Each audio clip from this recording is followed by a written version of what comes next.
Hello, I'm Katie Wicks and my book, Delicacy, is out at the moment. So I've decided to sit down and chat to some very interesting and talented people about some of the subjects that I write about in Delicacy. So today I'm discussing body liberation and finding a joyful relationship with food with Eliza Khinsoe. Eliza is a registered dietitian and nutrition counsellor who specialises in disordered eating with an intersectional feminist approach. Alongside her clinical work, she advocates for equal representation in the healthcare field and co-hosts the podcast, The Pantry Party. Hello. Hi.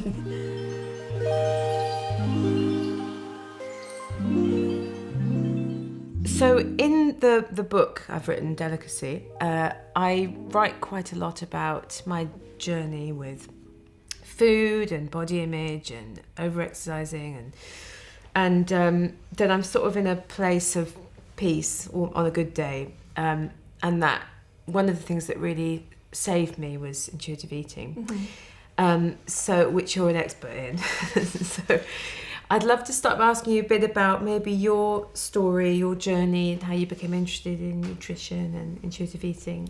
I came into nutrition in a kind of roundabout way, quite differently to what a lot of people expect. Like when a lot of people get into the nutrition industry, they're like, I'm going to work in a hospital, I'm going to help people, I'm going to be the expert in food and nutrition and what it does in our bodies. But I came at it from a very kind of like the joy of food perspective. So had a really great careers counsellor who was just like, nutrition, like that's the one for you, that'll work.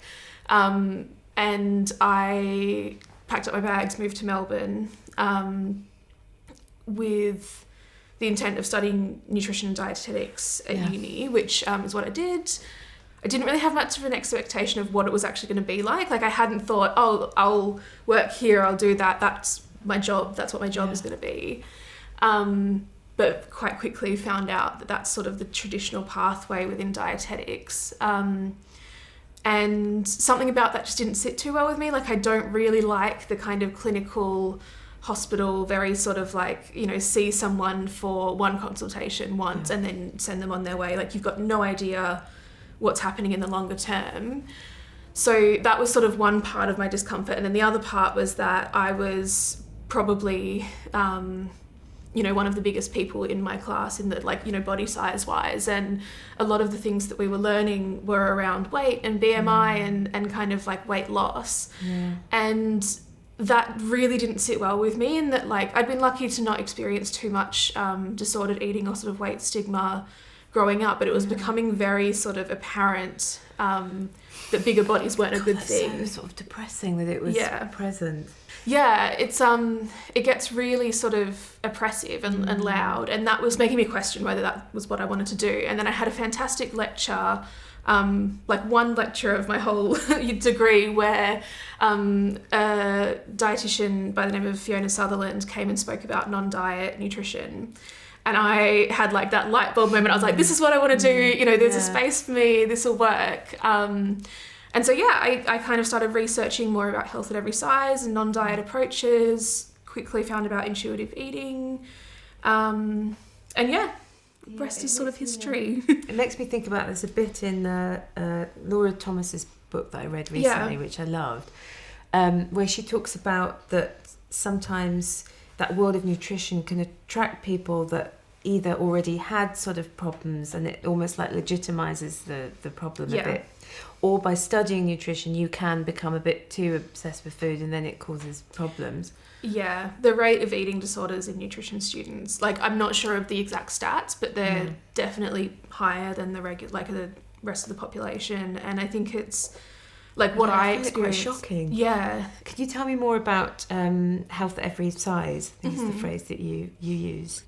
Health at every size is a paradigm which is radically weight inclusive. So it aims to promote health of the individual regardless of their body size. So there's sort of a couple of different ways you can look at it. So that can either be in complete ignorance of size. So like, you know, a person is a person. We don't look at their body size as any part of their treatment. Is that closer to sort of body neutrality in a sense? In a way, the way that I tend to use it and interpret it, because I think the way that is more sort of ethically sound is to still consider body weight as part of your assessment and treatment process, but making sure and ensuring that the recommendations that you're giving and the kind of advice that you're supplying with to people is mindful of their weight. So, you know, like someone who is in a much larger body is obviously going to have different accessibility implications and that kind of thing to someone who's much smaller than them.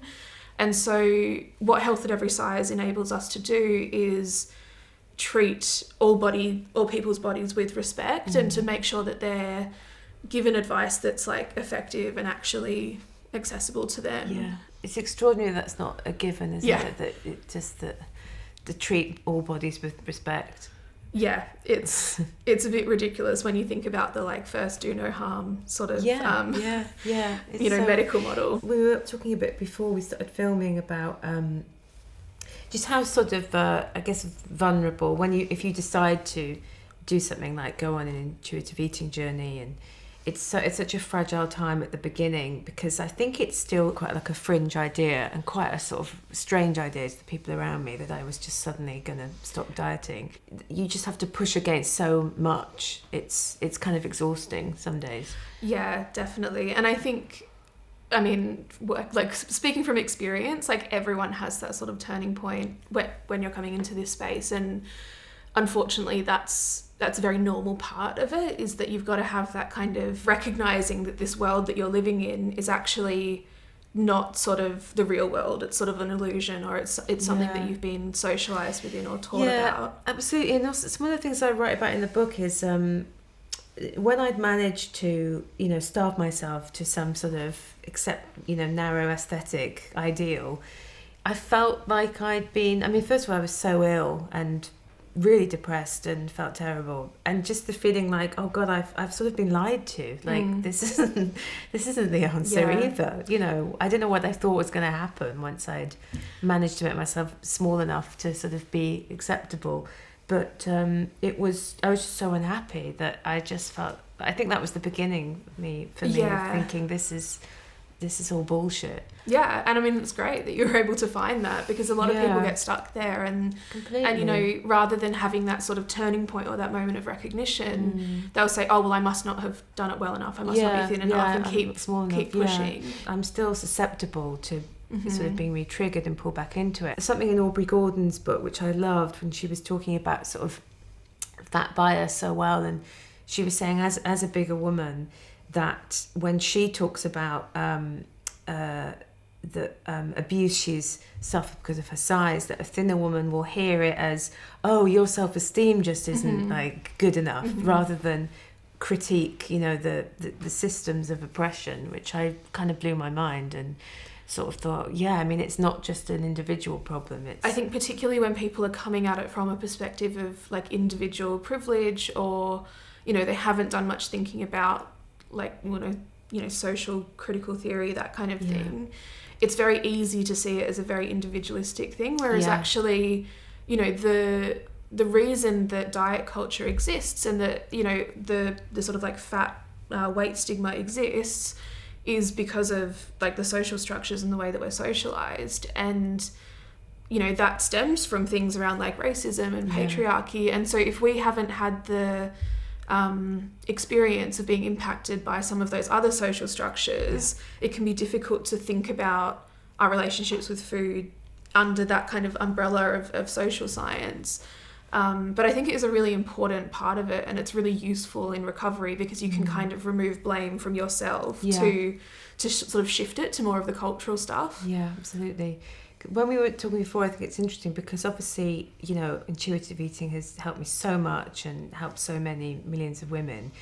But you were saying, like, I suppose some of the criticisms of it, the problem of accessibility, and I just wondered if you could talk a bit more about its limitations, I guess, maybe. I think there's a couple of angles that you can look at it. I mean, I think intuitive eating is great as well, first of all. It's not something that I do use it in my practice, and I think it's a really fantastic model, both in terms of a framework and an eating behaviour. One of the things that I like about it is that it kind of gives way to a lot of other conversations. You can sort of build off it.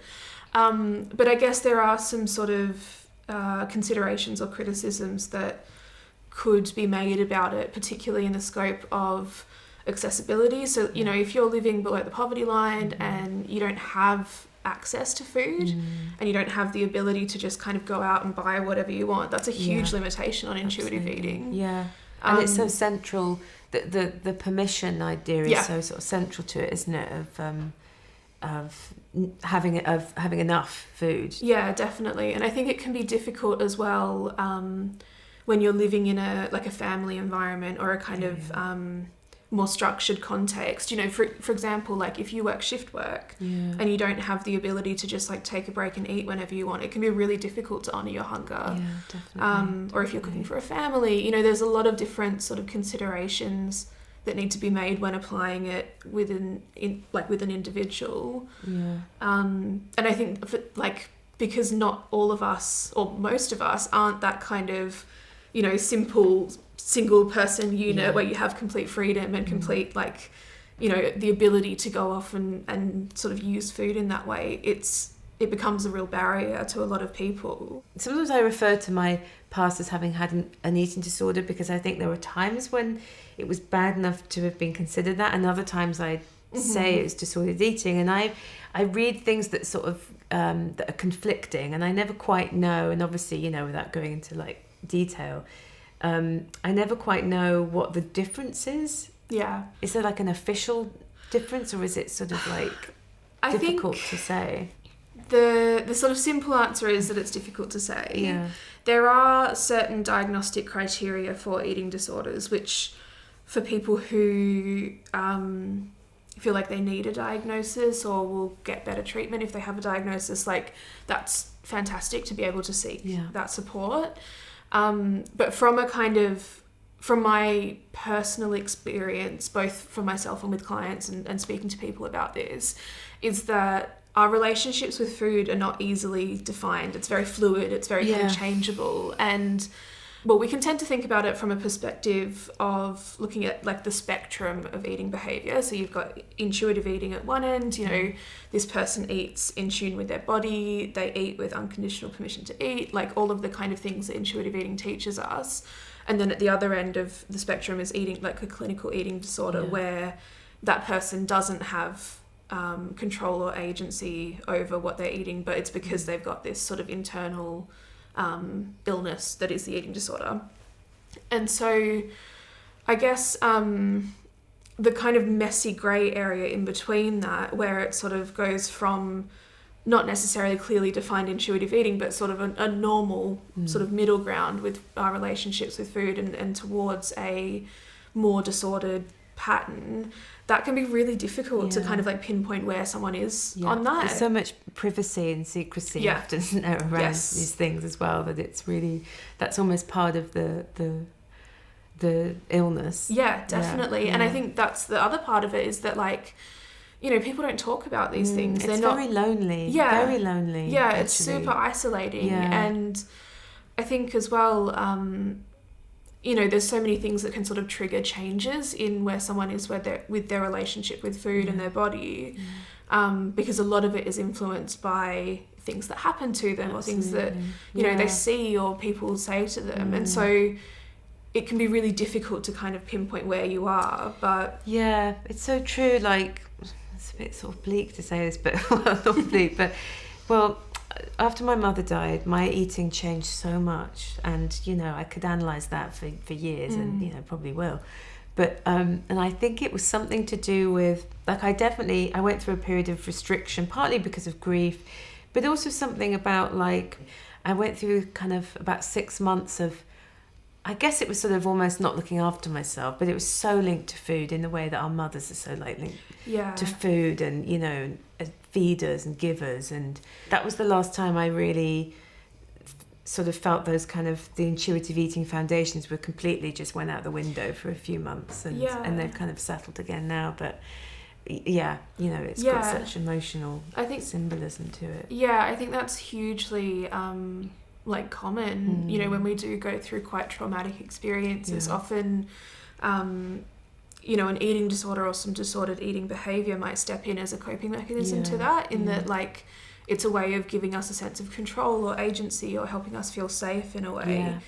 And, you know, within the intuitive eating framework and other sort of like related paradigms in this space, we talk a lot about like the eating disorder in comparison to, you know, your well or healed self, or like the inner nurturer, and that part of you that wants to care for yourself. Yeah. And, you know, basically when we're in times of extreme stress, we're not thinking about like what the nurturing and kind thing is to do. We're thinking about survival, and quite often that doesn't mean, you know, stopping to eat and like care for yourself. It means just like running full blast at whatever you're trying to cope with. Surviving. I suppose it's just important to have compassion, isn't it, on the journey of healing, because it's not a linear journey, as you say. I think a lot of people that I work with, particularly people who are really, you know, motivated by the social justice aspect, you know, they're really feminist and they really care a lot about social justice, it can be really difficult to kind of rein that in a bit, because like,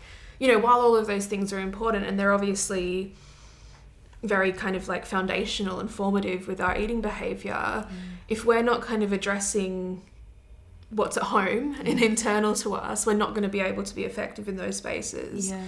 You know, I think there's a huge value to having these conversations as part of recovery and as part of, you know, the intuitive eating framework, or of healing our relationships with food. But it can be so difficult to kind of like think about, okay, well, like I know all of this sort of social theory, but let's think about how this applies in my life and how I kind of am, you know, moving through the world with that in mind. Yeah.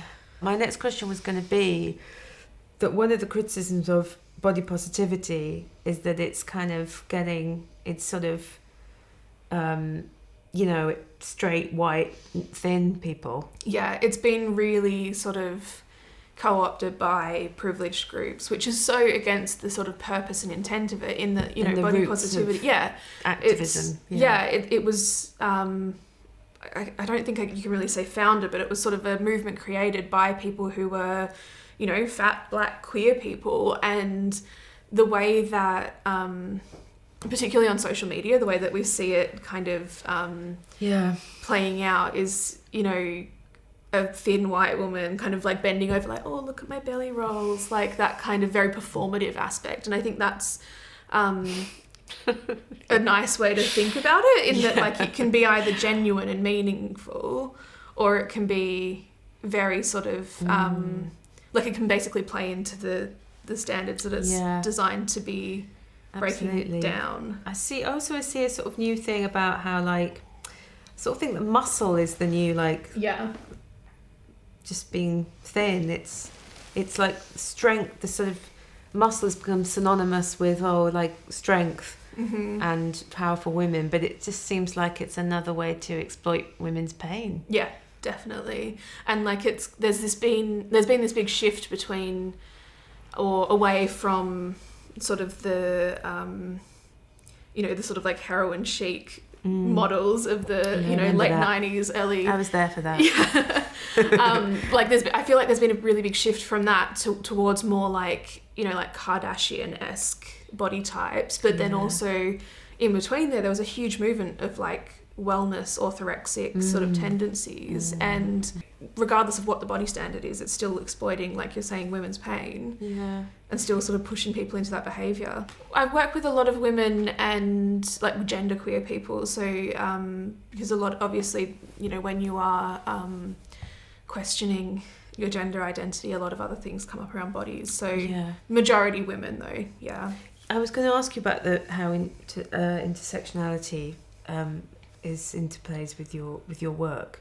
There's a lot of different layers to it. I think, you know, like we were saying before, you can kind of, I like to think, well, in my experience, fatness and thinking about body politics has been sort of like a springboard for other issues and other kind of areas of social justice. And so obviously where bodies are concerned, it's quite easy to make those links. So thinking about things around race, around, you know, gender, that kind of thing. But then there's also a lot of, you know, you can kind of think as part of that into things around class and around patriarchy and all of the other sort of like methods of oppression that we're under.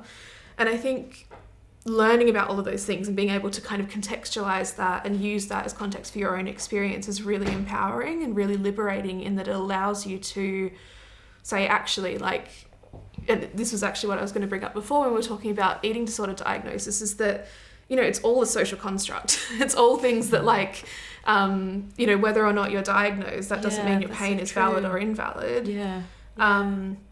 And so being able to think about body politics under the lens of body liberation and social justice it allows for much more kind of like depth of healing, and being able to really sort of get to the root of where the issue is. Reading Sabrina String's Fearing the Black Body, The Racist Roots of Fat Phobia, I hadn't realised just how racist all the roots of fat phobia were. Yeah. It's amazing. And I think there feels like there's quite a big gap between like that sort of conversation and where most of the conversation is around body positivity, which is a shame. When you read that and then you see hashtag body positivity, there's no sort of connection between those two worlds. No, and I think that's why there's, particularly in the spaces that I sort of move through and you know, the conversations that we have about it, there's much more of a swing towards body liberation and really intentional kind of anti-oppressive that brings us neatly to something we both got excited about talking about as we sort of draw towards the end, is joy. Yes. Let's talk about the joyful aspects of your work, the results, I suppose, it can garner. Where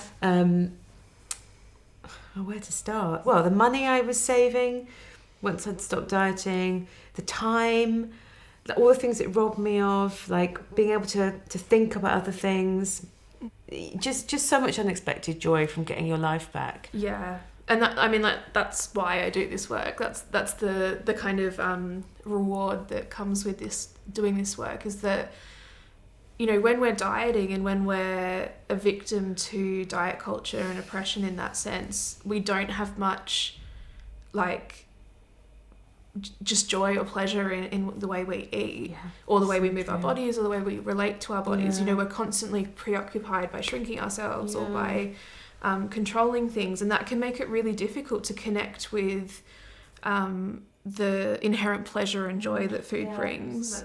Binge eating is sort of, it's actually one of the more common things that we work with, particularly because it's generally more common in people who are in larger bodies and struggle with disordered eating. But the role that food plays in that is so often a punishment aspect, but it's always like, I'm going to eat the most calorific, the most fatty, the most sugary thing. Because we want to... What I've found is that a lot of people do it so that they can like use the sort of guilt or the moral value that it has, and it's a way of, like I was saying, it's a way of harming yourself and a way of beating yourself up, which really sucks, because a lot of those foods are really pleasurable and really enjoyable. So right. What is joyful, I think, is that I've given up.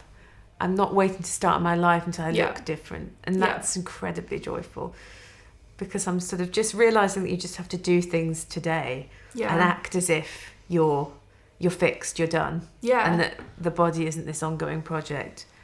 That's been quite revolutionary. It's hard, but to sort of act as if, you know, you're good enough today to do things. I think, like, while that can be really hard to crack, it's definitely the kind of crux and the core of intuitive eating and that sort of body liberation lens, is that you're not delaying or putting off that joy and that pleasure and that inherent kind of celebration of your body by waiting until it's smaller. You're like, it feels very respectful in that you're able to kind of honour your body as it is, and it's radical. It's so powerful. Well, thank God for people like you, you know, helping people and doing this work, and you know, it's been so nice to talk to you. Thank you. Thank you for having me. It's been great fun.